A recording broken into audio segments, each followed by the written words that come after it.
I'm Rachel Doble, and I'm a trapper. You can be too. I'm Ben Ellis. And I'm Matt Ellis. And we're trappers. And you can be too. I'm Ed Dakin, and I'm a trapper. You can be too. My name's Scott Ramsey. I'm a trapper. You can be too. Turk Wendell. I'm a trapper, and you can be too.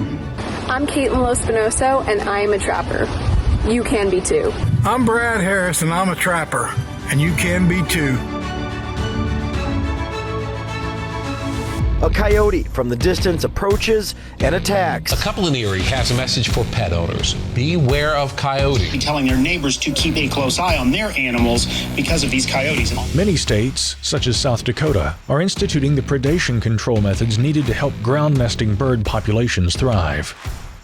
A multi-year study in Texas, using cameras placed on ground nesting birds, showed nest predation mortality rates ranging from 57 to 69%, with raccoons being the highest mesopredator percentage of the study.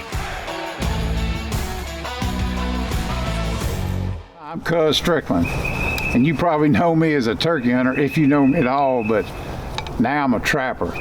And I want to talk to you about trapping a minute. You know, for 50 years, I've been hunting and fishing for 50 years, but I was never a trapper.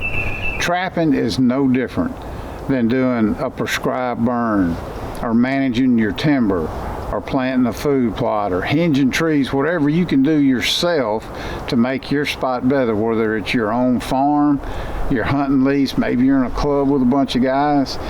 I have found that trapping was maybe the number one thing I could do. I'm Alan Probst, and I'm a trapper, and you can be too. We're going to show you the methods and techniques that are going to allow you to become the steward of your own land.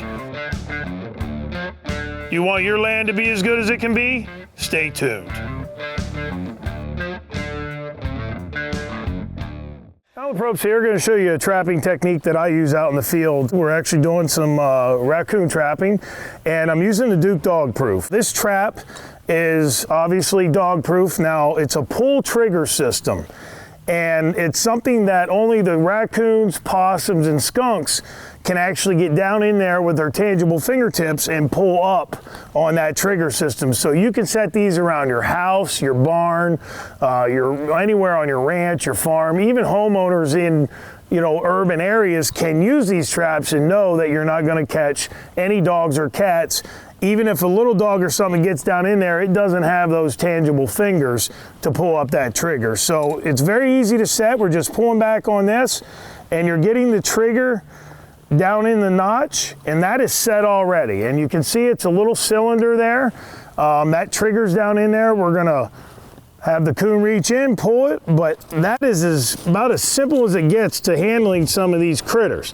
It just goes straight in the ground, give it a little quarter turn, it's set, and we use the Bait North America Trappers Coon Buster. That goes in that cylinder to about where the trigger is, and that's all you need. That's going to entice them to work that set. It's a crawfish-based scent, and then you can actually take a little bit of lure, which is our hunter lure, and we're just going to take a little bit of that and put it on the rim, just like that, and we are good to go.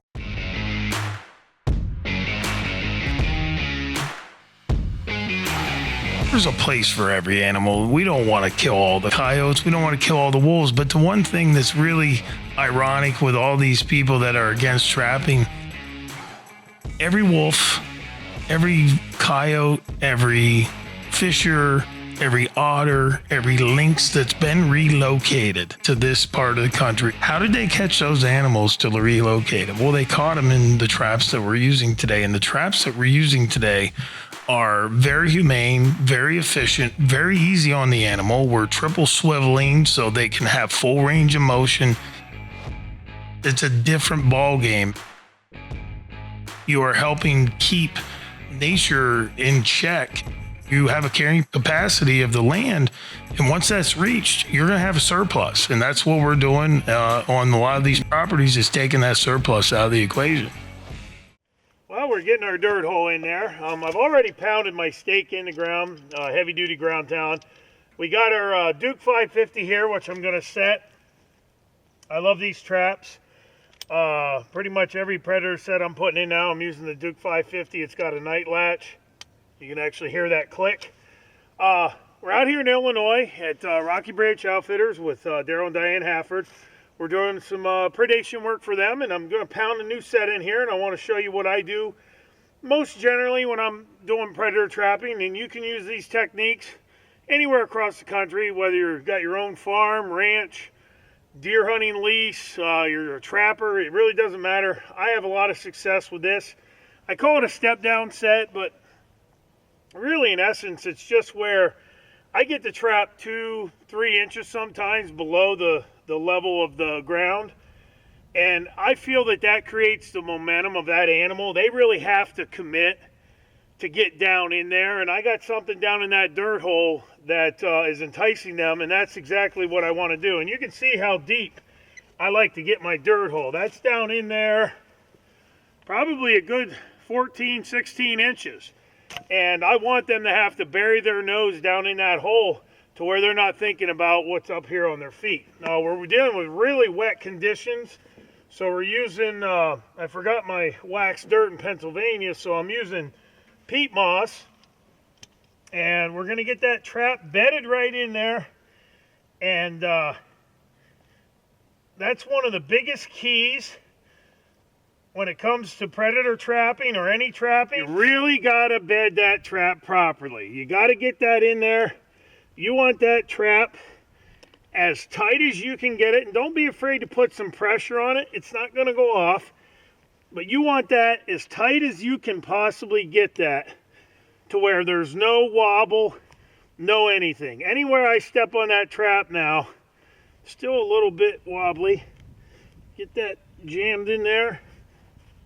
Anywhere I step on that trap now, there's no wobble. And because if an animal comes in and he steps here on the jaw or the spring or anything, and there's any wobble there, he's going to immediately back off, and then he's going to start to dig around. And that's what you want to do. Make sure you have that trap bedded in there properly, and that's the biggest key. Once you have it bedded properly, then you just want to cover it, get it to where it's covered up. And as you can see, the level ground here, he's going to have to commit to that set now. He's going to have to actually commit in there, and we want that just like that. Spread this up, get this all around, and that is a really good set. You can see there's not much into making this other than just getting the hole dug and getting your trap bedded properly. We're going to put some bait down in the hole. We've been having some really good success with our Mountain Man bait this year. We're going to get a good glob of that, about that much, down in the hole. Wipe that off, and we're just going to add a little bit of our Madness Predator Lure, which has got a little bit of skunk essence to it. And we're going to just take a stick right here, get that dipped in, and just add that for a little bit of extra flair down in the hole. And quite honestly, that's really all there is now to putting that set in the ground. If you concentrate bedding that trap properly, get something down in the hole that they're, you know, inviting them in there to dig and search it out, you're going to catch predators anywhere across the country with this method. There's not a lot to it. There's not a tremendous amount of effort that goes into this. Dig the hole, pound the stake, bed the trap properly, have something in the hole, and basically what you're imitating here is something living down in there or something buried something, and piquing the curiosity of that animal, and you're going to catch these predators. And I'm sure we're going to have some catches to show you throughout this show, but this is pretty much the tried and true set that I'm going to put in the ground every time that I'm out in the field. Anybody out there can do this. You can go out there, put some of these traps in the ground, take some of these nest predators out of your equation, take some of these coyotes out of your equation, take a little bit or less of that harassment off of them deer, and it's a very little bit of equipment that you need. You know, we have kits that have all these different things in it, Mountain Man, our bait, Mattis, our lure, all of the tools that you need, but don't think that you can't go do this. If you go out and you bed your trap properly, 99% of your problems are going to be taken care of right there. If you have good equipment, you can go out and you can be the own steward of your own land. You're going to take some of these nest predators out of the equation. You're going to help your turkey population. You're going to help if you have problems with pet and animal conflicts. You're going to decrease those. You can do a lot of different things on your own that are going to help you be a more successful outdoorsman. And anybody watching this, you're already an outdoorsman. This is just one more thing that you can add to your repertoire that's going to help you be more successful when you go in the field.